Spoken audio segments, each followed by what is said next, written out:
breaking out of dogmatic religion, breaking out of dogma. This is something that I went through. This is something that you may be going through, or something that you may not go through in this lifetime, depending on your spiritual evolution. Okay, and there's nothing wrong with that. I broke out of dogma, and I would like to say that I'm the type of person that came to God because I was going through a very hard time in life. And coming to God in that time of life for me, everything aligns, guys. That's what I'm saying. Like, everything had to happen the way it happened. Okay. And this is kind of hard for me to make this video because there's so many different points, and I'm gonna try to stay on course as best as I can. But I became dogmatic. Okay. I was the type of guy that in the city center, I will see the black Hebrews and we'll go into discussion for hours. Okay, just going back and forth. Was Jesus black? No, he wasn't black. This and that. What does it matter? Okay.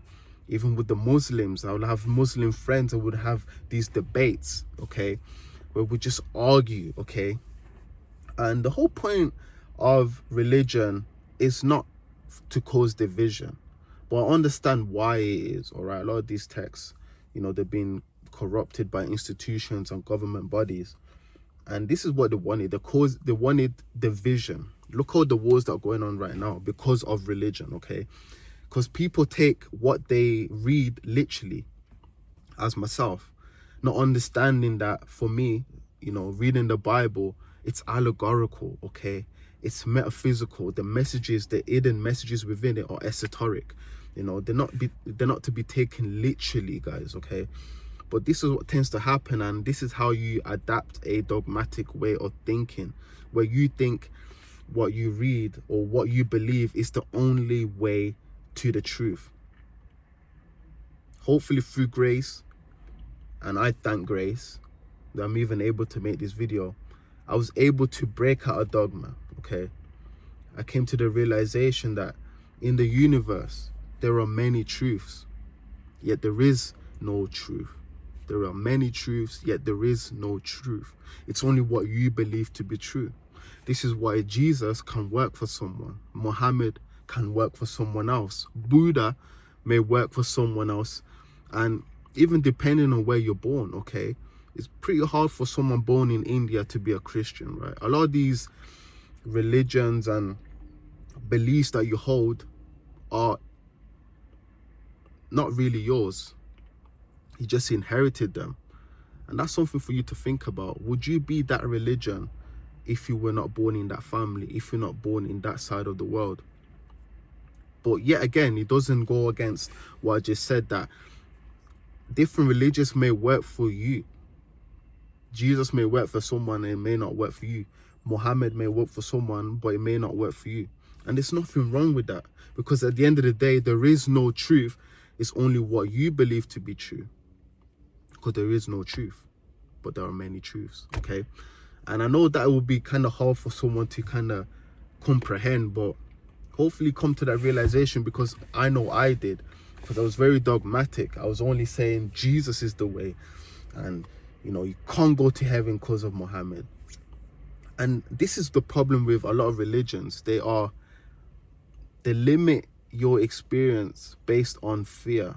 The problem with religion is not that it's anything wrong with religion, but you have to see that a lot of these spiritual leaders, a lot of these institutions have kind of corrupted these texts to make you fear to live your life, because you will be imprisoned in the next life, in the afterlife.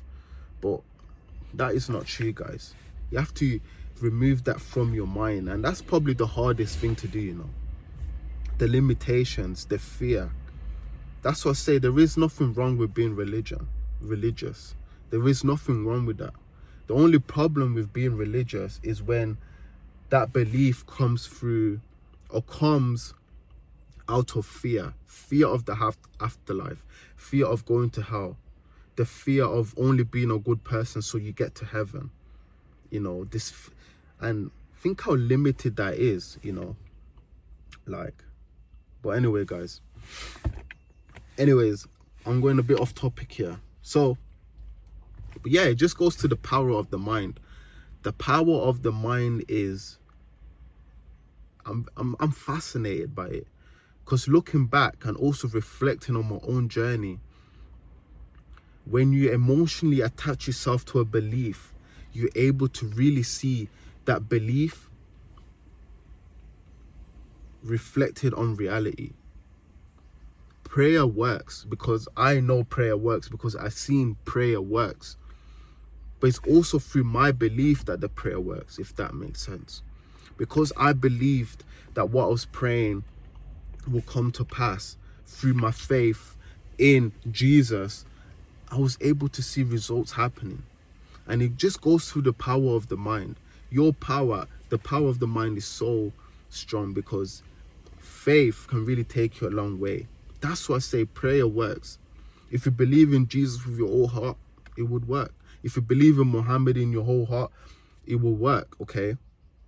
But are you putting your faith in these beliefs out of fear? That's a good question. Okay. But either way, I was going back to my journey. I like to say that I transcended religion, okay? A lot of people, I mean, I came across my friend I haven't seen in a while, and he was like, oh, how could you say that? You know, he's religious now. He's a Christian, okay? He's dogmatic. So I understand, because I would have said the same thing to him if he said that to me when I was a Christian. I understand the way Christians think, because I was in their shoes. I was there. And it's not to say that now I'm better than them, or, you know, he's better than me, or now I've gone astray, and or now he's in illusion. But we're all on this spiritual path, and depending on your spiritual evolution, you may understand this message, you may relate to you, or you may not relate to that message, just depending on where you are in your journey. And there isn't no I'm here and you're there, or I'm here and you're there. It doesn't really matter at the end of the day. We just this is a first time experiencing reality, and it's beautiful coming across different beliefs, you know, on a spiritual journey. What we may see as true, or we may not see it as true, and how we think differently. To me, it's beautiful, guys. But yeah, breaking out of dogma. Now, you have to understand that if you are the person that has recently left religion, you know, the people around you may not understand why. People will try to pull you back into dogmatic way of thinking. And if you believe that you no longer fit in that bracket, you know, you have to separate to elevate at the end of the day. You have to separate yourself from people that are trying to hold you into a way of thinking that you can no longer relate to. And that is fine, guys. Understand that, you know, your family may not be happy with that. Your friends may not be happy with that. And that's not on you, that's on them. If they're not able to accept you the way that you are, that's on them, guys. And you have to understand that this is why I say a dogmatic way of thinking. The spiritual ego is one of the hardest to transcend. The spiritual ego will have you thinking that you're on this high pedestal, okay, and everybody else is below you because you think a certain way.